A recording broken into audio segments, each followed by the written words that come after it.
All right, lead us off. Go ahead, Eric. Eric. Brian, what do you need to see over the last 5 practices that you have?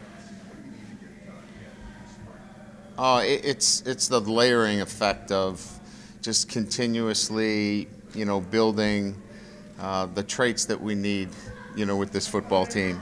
There's, every day you're trying to, as we're moving into a phase defensively where, everything's about our fundamentals. Working on, tackling, run support, stripping the football, and that just takes, day after day, that layering of consistency. So they know what to expect every day. I want them to come to practice and know that all of a sudden we're not going to be changing it up on them, right? And, we're going to spend all this time on, pressures and schemes, So it's really trying to build that consistency and approach so they know what the teaching is going to be about. They know what the programming is going to be about every single day, both on offense and defense. And so there's a understanding that they're not going to get a curveball thrown at them in practice. So when they leave here, they know exactly what to expect when they come back here in camp. So that layering effect of consistency day in and day out, that's probably the most important thing. And the development of the traits that I've been talking about ad nauseum from day one that you guys have taken so carefully to articulate back to me. And that is, the traits of attention to detail, grit. Thank you very much. You've been paying attention. And certainly attitude and being a smart football team, all of those things. So that's really what I want to get out of it. And so every single day, that's what we're talking about. And that's our process. Each team has their own process of how they're going about it. Our process is really about that, building a consistency from the programming that they're seeing every day from us, and then clearly about what traits are we expecting to see from them every single day. Go ahead. Brad, early in the spring, you talked about the defensive line. You felt like it was being underrated. You had more playmakers there than people realized. What's the progress report on them, and you still stand by that statement? Well, we'll have to see. I haven't changed the way that I feel about the guys that we have up front that can do some things and disrupt the quarterback. I think Dalen Hayes continues to get better and better the more football that he's exposed to. I think Julian Okora is coming on and giving us the kind of edge presence that we expected. Andrew Trimbetti's getting better and more consistent as a pass rusher for us. Khalid Kareem's done some nice things for us. So I think there's four guys right there, and I think we're even going to get Jameer Jones activated a little bit more. He's up to 242 pounds. I don't know that we're ever going to be able to hold him back from being, a bigger guy. So I really believe those young players and Andrew are going to continue to develop and give us the kind of edge presence that we need. And inside, Jerry's done a really nice job. Daniel Cage has had his best spring, and I think that's only going to continue to transfer. Add Mike Adu. Brandon Tiesom had a really good day today. He's coming on. Remember, he came from a program that really was a basketball program, and he's been in the learning mode, and we're seeing some signs. So, yeah, I stand by the fact that I believe that group is going to be solid for us. I know you're not in the scheme mode this spring with that. You're working on the basics, but how much are you counting on the Mike Elko scheme and what he's done and the success he's had at other places, taking you to the next level? Well, look, I think the most important thing, Tim, is the scheme in itself is the fundamentals of football. It's being in the right place to be timely and taking the football away. It's It's being in the right gap. It's all the fundamentals that we're talking about that we lacked at times. So we're going to be a smarter, more disciplined football team that I think is going to put us in a position to be schematically a better football team without having to create and be exotic. We can be a football team that takes the football away, and it's a better football team because we're just fundamentally in a really good position each and every snap. You always use the nomenclature that you have with, X, Y, Z receivers. In tempo, is that line kind of blurred? It is blurred. It is blurred. You have to play all three positions. There is a little bit of a specialty, if you will, to the short side receiver, the boundary receiver. You won't see you won't see as much of a Z receiver into the short field because that's where you get a lot of your individual matchups. But there's a lot of changing of roles to the field between the X and Z receiver. He's got a hamstring injury. Yep. Has he had that all spring?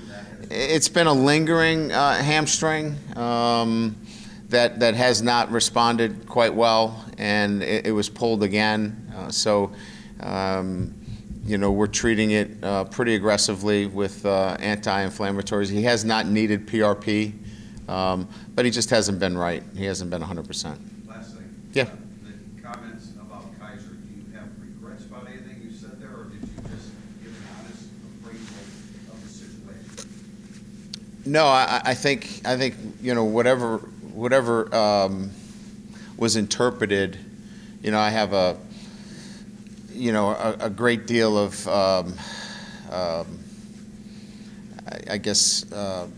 positive feelings for Deshaun. I think he's the best quarterback coming out. I think that everybody that comes to Notre Dame would benefit from another year when they don't have their degree and can use college football to season themselves. So Deshaun's not in that category by themselves. I think he's got great character. I named him a captain. So for that to be seen any other way but positive, I think the headline could have been, Coach Kelly sees Kaiser as the best quarterback in the draft, or Kelly sees Kaiser as having great character. But it wasn't seen that way, and there's nothing I can do about it. I think the world of Deshaun. I think he's going to be a great quarterback in the NFL.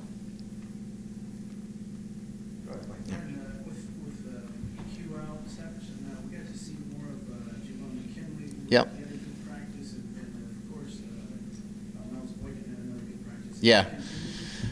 Well, Miles is starting to build some bank, if you will, as it relates to consistency. And I'm using the word bank, he's putting a lot of in the bank of trust, that we can trust that he's going to go out there and give us the kind of performance that, is going to lend itself towards playing time. He's been very consistent as a ball catcher. He's been very consistent in terms of assignments, and so his traits have been very evident in terms of attention to detail, and his focus has been great. His attitude, he's been gritty. He gets a lot of those back shoulder throws where he's got to go up and get it and lands,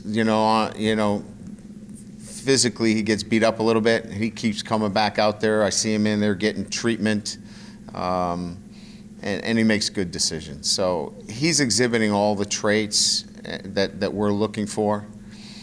Javon, the nice part about Javon is we're probably going to be able to play him in the spring game in a limited fashion. We'll probably put a medical jersey on him so he can't be touched or tackled, but we want to get him competing. We played him as a true freshman, so we have a high opinion of him. He's rusty. So this is a good opportunity with EQ with a less than a one hamstring injury, but one that we wanted to be very cautious with EQ today. He he was a little upset that we wouldn't let him do more today, but it was great to get Javon in there, and we think that we can get him some more work as we progress. Safety is another position where we've been looking for answers there. What have you seen so far from that group? Well, I think again, I think they're developing. We're playing the safety position quite differently than we've played before. Nick Coleman has been the guy that has really done some really good things for us. He's extremely athletic. We're in the process of continuously developing his understanding of the defense. But Jalen Elliott and Devin Studstill are still in that programming mode in terms of doing all the little things right for us fundamentally. I think they're getting better. I know Mike Elko really likes those two kids and likes their toughness and their want to play the game. So they're going to be there for us. I think what you'll see is that we're going to be situationally playing guys that make sense at the certain times in the game, first and second and third down, and we're going to put guys in position to succeed. It's not going to be one guy and that's it. You're just going to see him in all situations. So I think Richardson, the freshman, is, he started at a level of really not knowing much. And he's grown considerably over the last few weeks, and has done a nice job of picking things up. So we're making progress there. We're going to need more time, but I'm pleased. Would you say that's the one position you probably have the most concern about right now? Well, I don't know that anybody's going to walk in the door that's 6'2", 215 pounds that can run 4.5 anytime soon. We know who our guys are. We think that there's some more flexibility coming, and with the players that we have, that we'll be able to come up with a really good solution by the time we kick it off against Temple. Go ahead, Al? What's it going to take for Tony Jones to fit into the rotation at running back? Nothing. Honestly, he is in it. He is well ensconced in that rotation. He is he's a guy that if at any time we wanted to call him a number one, we could call him a number one. He's done all the things to build that trust with us in terms of protections, catching the ball out of the backfield. He's earned that through his work this spring, and quite frankly, the time that he's been here, that was a conscious decision on our part not to play him, more so than he wasn't necessarily ready to play. So he's in it. He's going to be part of it. You'll see a lot of him this fall. Go ahead. When you go around to the different groups during practice, what exactly are you observing? How would you explain your evaluation process?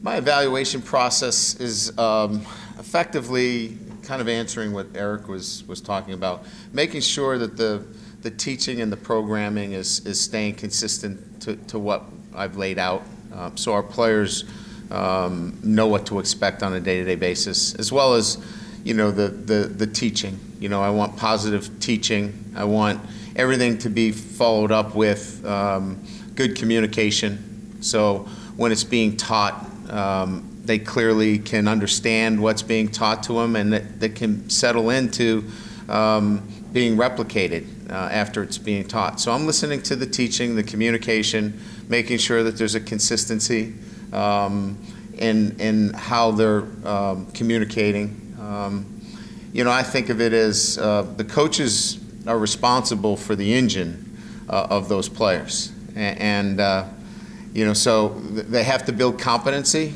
with those players. In other words, they got to build them up so they feel like they can be effective players and execute what they're asked to execute.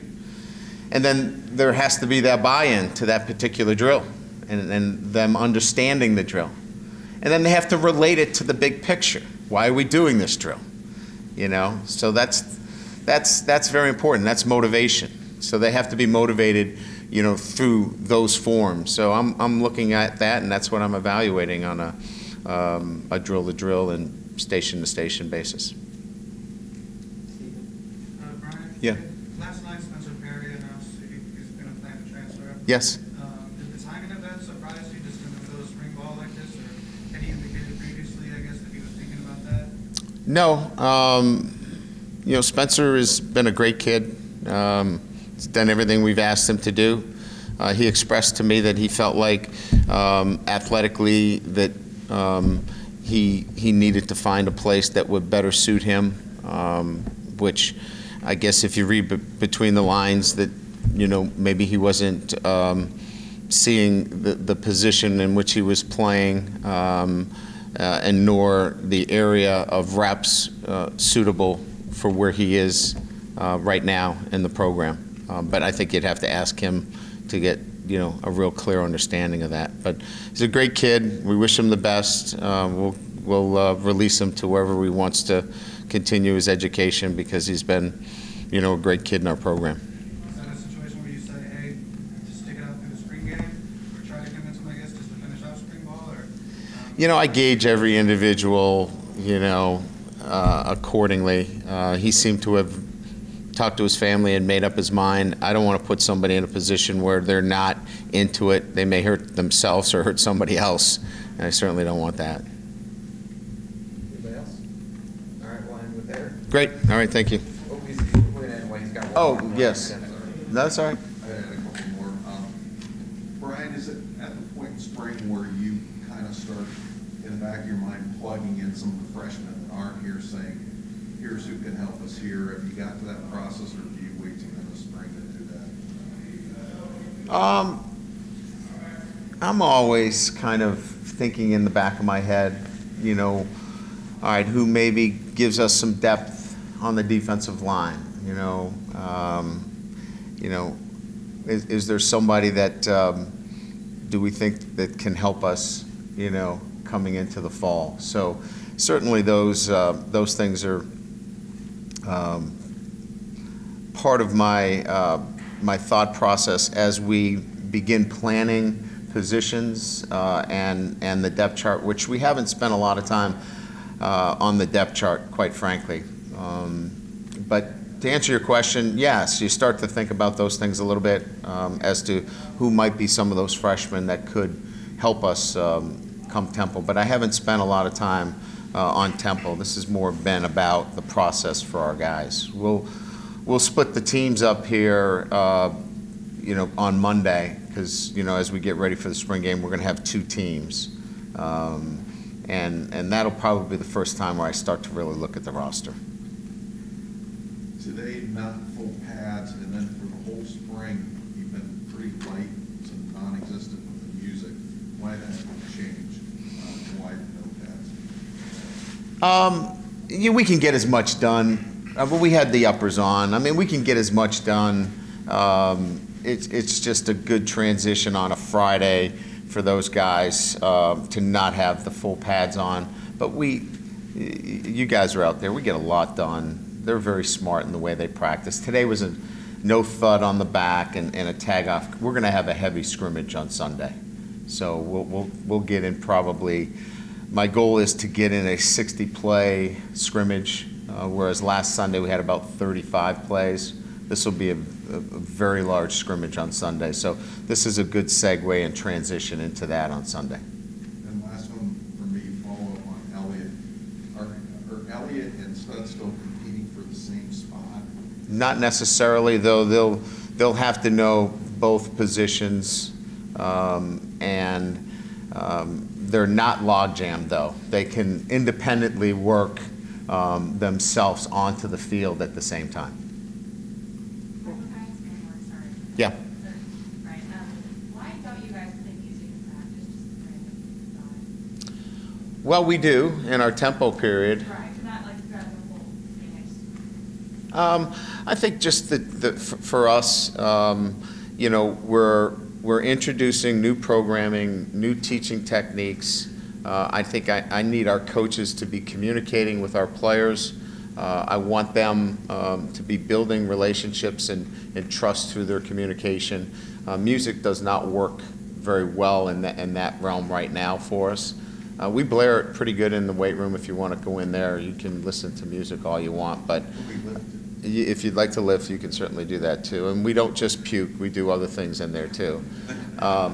So for me, it's more of my laboratory in a sense, where it allows us to do a lot more of the teaching and communicating with our guys. Did you put music on before, last year or years past? Or Yes. Yeah, but not the whole practice. But so it's not that much different than what it was in the past. All right, thanks. Everybody.